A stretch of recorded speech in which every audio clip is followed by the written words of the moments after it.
Yeah, one of the great stories last year too, Bone, was the return of Andy Otten. Found some form both down in defence and up forward. Yeah, found the goals as well. Went down light to kick the odd goal, and it's tough when you come back from an knee injury, and it took a while, but Andy Otten, an integral part of the Crows side, and he joins us now. Andy, good afternoon. Good afternoon, fellas. Thanks for having me. Mate, I hope you're keeping out of the heat. Yeah, it is boiling hot. Luckily, we only had a half day today, so it was good. We could escape the heat, but we're getting ready for tomorrow afternoon session, which will be a big test for everyone. What's going to go on? I mean, we're seeing 45, 46, 40, maybe even 47 degrees this week. Do you alter your training schedule then when the heat's that bad? I think so. I think you have to be honest. It's just too hot. Common sense will prevail. Our medical staff and our PPT team will have our best interest at hand, and I'm sure they'll cut training a bit short and some extra drink breaks and ice vests and all the works will definitely go into looking after us tomorrow. Andy, there's a bit of an issue though too, isn't there? I mean, there's a time frame you're working to. There's a game about 5 weeks away. So while you've got to respect the heat, you've also got to get that much needed work into you. Yeah, you're spot on. We've got a game in a month's time, and you never know. It's a Sunday afternoon game. It could be the same temperature, so you can't shirk the training session. So we're definitely going to be training, and we'll be out there working our butts off as we always do, and we'll just see how we go, really. Hey, Andy, I saw some footage today on Fox Sports of the Essendon Footy Club and their pre-season training, and the players talking about they've pretty well finished their running. They're right into ball work now, and sort of that fitness building and fitness base is pretty well done and dusted. It's all footy from here on in. Are you at a similar position, or are you taking a little bit more a slower process? Well, we've had the footies out the whole time, really. So we do a combination of football and running joined together, and lots of footy-based fitness activities. So I think that's where we're at the moment. We're doing a fair bit of match sim, and it's going to keep building up until the game starts. So I think ours is just we're definitely increasing our match practice while still doing a fair bit of everything else as well. Andy, a massive blow yesterday. Your skipper goes down, potentially out for the year. That must have been a body blow for the boys and a tough pill to swallow. Yeah, definitely. It was a shock to everyone. It happened in the warm-up. It was just a freak accident. We've done those sled runs once a week for the last 3 years and then never had anything like it. So it's just a massive dagger. The playing group was pretty flat straight after, and he's our captain. He's great leader and great mates with all the boys, and we're all pretty flat for most of the day when we heard the news. But it just gives someone else the opportunity to stand up now, and he's one of our mates. We're all really flat about it, but he's one of those players that always gets back early from injury. He's kind of got the superhuman powers, and we're sure he'll be back and play some games this year. Must be critical to give support, Andy. You went through a 12-month injury too, and it's quite nasty. So the boys, very imperative that you rally behind him. Yeah, he's spot on. I was on the text pretty quick, so I knew how much I appreciated it when I went through it, and a lot of the boys are in similar positions, and he's a much-loved player. I'm sure he's going to have lots of visitors, and I think what helps as well is getting back to the club pretty quick and getting around the boys and the environment, because that's what gives you a lift. Hey, Andy, can you paint the picture as to how it happened, and did it happen amongst the group? Like, was it visual? Could you all hear it, see it, and be around it, or did it happen on his own?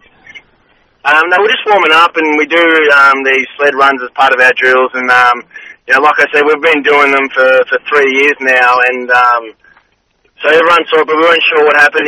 We saw some blood, so we thought he cut his leg, and that's what we thought straight away. And then, unfortunately, we heard the news that afternoon, so everyone was a bit flat in the afternoon.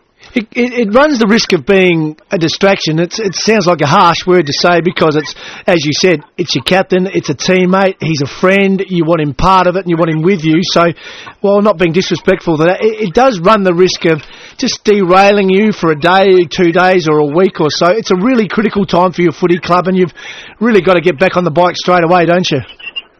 Yeah, I wouldn't say it's derailed us, but like you said, you do have to get back on the bike and train, but at the same time, he's one of our really good friends, and you always feel for your friends when something like this happens. So I wouldn't say it's derailed us, but it's all, you get very compassionate when something like this happens.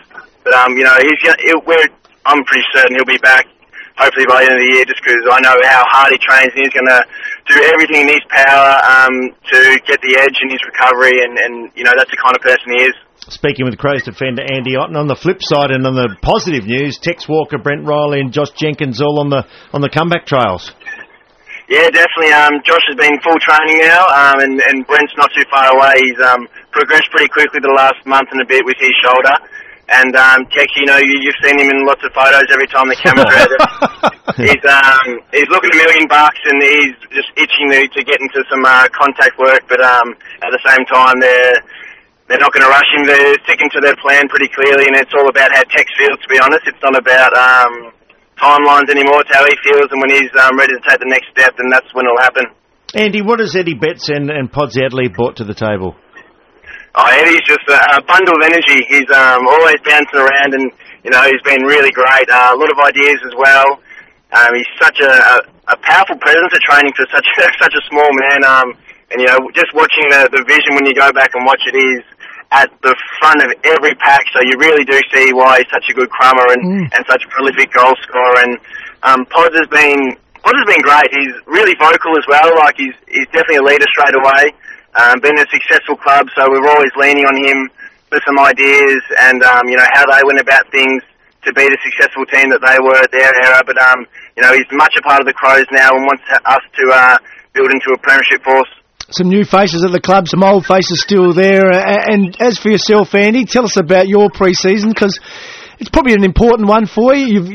You've had those tough couple of years. You've re-established yourself now, and now you're probably looking to extend yourself and make some significant progress this year. Yeah, spot on. Been working a fair bit with the forwards and defenders, so I've been doing a bit of both. I think I'll be swung around a fair bit this year again, and I'm fine with that. Yep. I'll play any position on the field and plug holes and fill gaps and do whatever's needed by the coaching staff. And yeah, you're right. I've been busting my butt this pre-season to not have a down year again, because I've had too many of those. So I'm really looking forward to having a good year and a good team year. We want to win this year, and we want to be better than last year, so we're all looking forward to that. Who's made progress? I mean, there's always someone on the track that think, oh, gee, he's fair income, or he's made some improvements, and you've got to every year, and players have got to push themselves and look to improve every year. Is there anybody that's caught your eye? Yeah, Mitch Griggs definitely he had the taste of AFL last year. I think he really liked what he tasted, because he's been doing very well this pre-season. Sammy Carey's played 10, 12 games last year, and he's one of the freak runners. He's really pushing VB this year. And players like Dave McKay's come back in unbelievable form, probably had a down year last year, and probably similar to Matty Wright. Those two are really standing out on the track, especially in the match sim as well. Yeah, any talk of who the next captain might be? We're trying to think. Obviously, Dangerfield gets thrown up all the time. Have you spoken about that at all yet, or is it too early? No, not at all. We haven't even discussed that. I don't think we will, to be honest. Usually it's a club decision by Sando and the club, and we're just at the moment getting behind Nathan and getting behind his recovery. He just got out of hospital, so it's not on our minds at the moment. What about rookies-wise? You have to put someone up, elevate someone. Is there a favourite there? Good question. We've got 4 new rookies this year, so I reckon they're all on the even playing field. Jake Kelly, who's living with me, so I'll give him a pump up. He's a very, very hard worker, doing everything right. Alex Spina's got some nice skills, and Battersby's a nice little hard little nugget as well. So it'll be open field, and I'd probably say we'd wait to the games to see how they go in the games with the State League side, and if they're good enough to get elevated, then that will happen. And all eyes on Crouchy's brother. How's he going on the track? Yeah, great. He's a different kind of player. He's very much inside and very tough and can find the ball, and he can also feed it out as well. He's good at getting it and in congestion and busting a few tackles. And I think he's getting along real well. He's kind of been over here for 2 years, so he knows I love the boys when he come over to visit his brother, and we're looking forward to having both the Crouch brothers on the field together. Can you judge where you are as a group in terms of your fitness and your development this year in comparison to other years? Are you ahead of this time last year? Are you better prepared for the NAB Cup, or can you get a gut feel on that? It's probably tough to say. I think every club every year says, it's the best they've been, the fittest they've ever been, and, we're probably no different, to be honest, but it's probably hard to tell until the games start. When you get used to playing against each other, and you probably know each other inside out, and, I think but definitely as a club we feel confident, where we're at with our fitness and where we're at with our game plan. We're definitely, very confident. The boys all feel fitter, a lot of players slim down a little bit, not heaps, but just a little bit. I think that's the way it looks like the way the game trend's going. Yep. And we're trying to get in front of that trend to be leaders of it. So, it'll be an interesting year for us. We definitely want to be better than last year, obviously, and win as many games as we can. Membership's so important, Andy. Am I right in thinking you're going or heading for a club record of 60,000 members?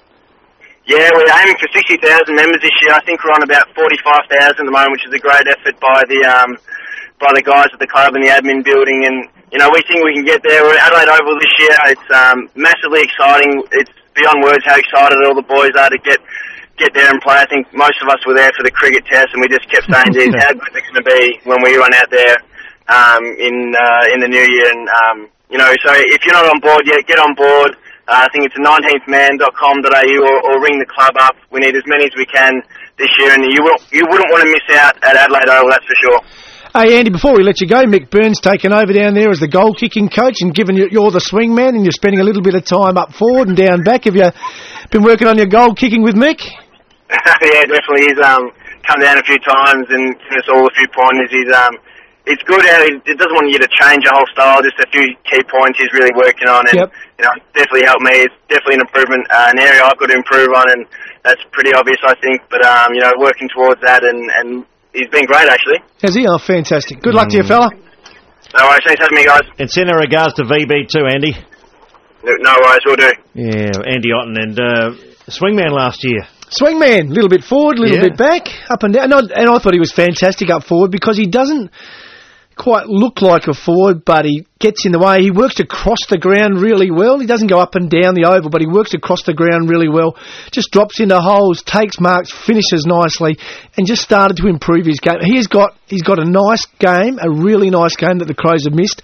Love him in the back half. Want him back there, but it was good to see him show some of the signs of his very, very best.